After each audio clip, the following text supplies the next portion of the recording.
ఒక సుందరమైన అడవిలో ఒక కోతి మరియు ఒక తాబేలు జీవించేవారు. నది తీరంలో చెట్లు, పూలు, పక్షులు చాలా అందంగా ఉండేది. ఆ కోతి రోజూ చెట్లపై పండ్లు తిని ఆనందంగా గడిపేది.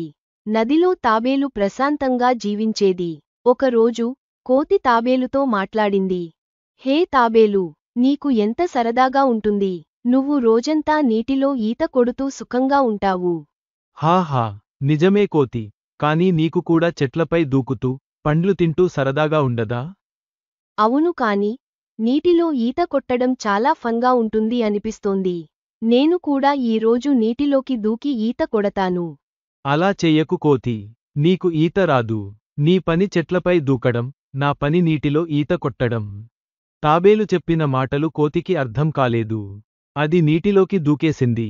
మొదట కొంచెం తేలింది, కాని వెంటనే మునిగిపోసాగింది. ఓహ్, సహాయం చెయ్యవే తాబేలు, నేను మునుగుతున్నా. తాబేలు వెంటనే నీటిలోకి దూకి, కోతిని ఒడ్డుకు తీసుకొచ్చింది. కోతి ఊపిరి పీల్చుకొని బాగా తడిసి ముద్దయింది. ధన్యవాదాలు తాబేలు, నేను నిజంగా పిచ్చిగా ప్రవర్తించాను. నీ చెప్పింది నిజమే, నీ పని నీది, నా పని నాది. హాహా, సరే కోతి. ప్రతి ఒక్కరికీ తన తన శక్తులు, పరిమితులు ఉంటాయి.